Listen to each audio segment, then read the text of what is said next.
j'ai dit à quelqu'un, laissons les adversaires de la transition parler. Ils ont la bouche pour parler. Nous avons la bouche, mais nous ne parlons pas, nous agissons, nous avons les idées.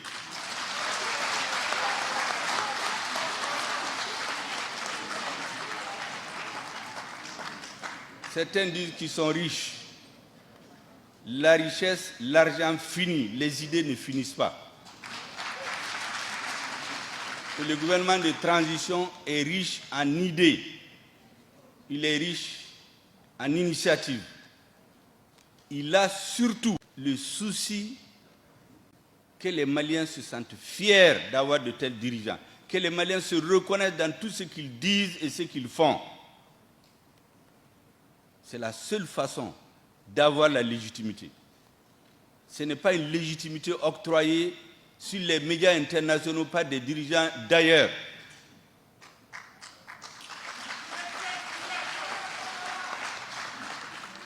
Trop de choses lient le peuple français et le peuple malien pour que, à cause d'une température qui s'élève souvent, on pense que nous sommes des adversaires.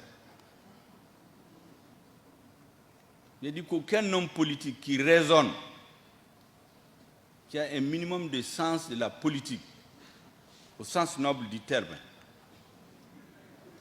je précise. Et le sens noble du terme de la politique, c'est quoi? Je dis la politique, c'est l'art de réaliser ce qui est possible et de rendre possible ce qui est nécessaire. C'est ça la politique.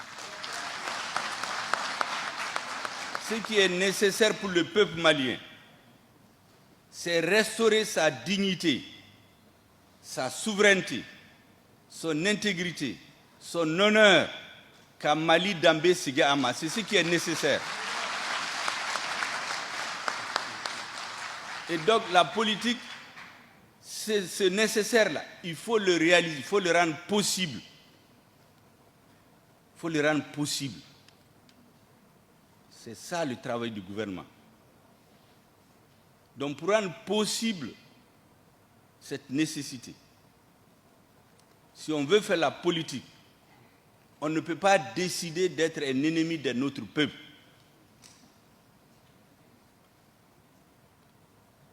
J'ai dit qu'en France, après la communauté algérienne, la deuxième communauté la plus importante, ce sont les Maliens, qui font vivre des régions entières à la sueur de leur front. Ils s'élèvent depuis 5 heures. Ils travaillent jusqu'à 20 heures, 21 heures. Ils se privent de tout. Ils dorment plusieurs dans les lits pour aider les populations maliennes, pour construire des centres de santé, des écoles, des lieux de maraîchage, de l'argent pour nourrir les citoyens. Leur impact dans l'économie est plus important que ce qu'on appelle l'aide au développement. Ces citoyens, on ne peut pas aller contre leurs intérêts, contre le pays où ils sont accueillis par des citoyens de ce pays, qui les intègrent. C'est pourquoi j'ai dit que trop de choses nous lient. J'avais même dit que nous sommes un vieux couple.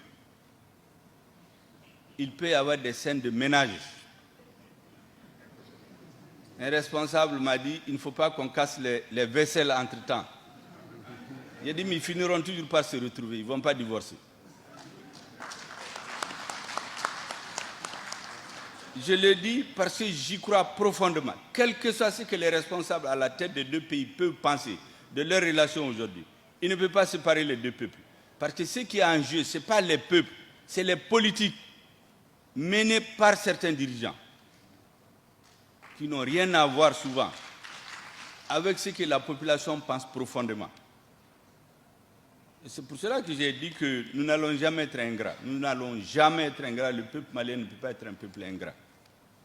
Tous les pays dont les enfants sont morts au Mali, nous leur sommes reconnaissants. Mais notre souveraineté, notre dignité, notre honneur, on ne peut pas le marchander. On doit nous respecter. nous cherchons les moyens d'assurer la sécurité de nos citoyens.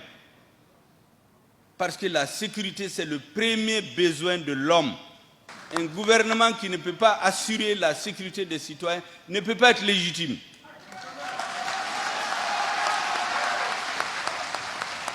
Donc notre travail, notre engagement, nuit et jour, le président de la transition, tout le gouvernement, toutes les institutions de la transition, le Conseil national de transition, leur souci, c'est de trouver les moyens de sécuriser les Maliens. Tout le reste viendra après.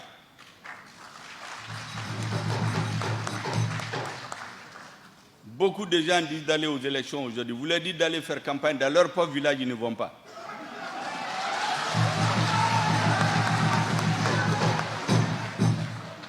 Si aujourd'hui on tient les élections, nous on peut les tenir même demain. Qui va aller faire campagne? Personne n'ira faire campagne chez lui. Ils vont rester à la télévision, beaucoup d'entre eux. Parce que les dramatiques exemples de ce qui est arrivé à notre frère, le regretté Soumaïla Cissé, tout le monde l'a en mémoire. Donc tous ceux qui disent d'aller aux élections, ils le disent pour plaire à l'extérieur. Ce n'est pas conforme à ce que les Maliens pensent aujourd'hui.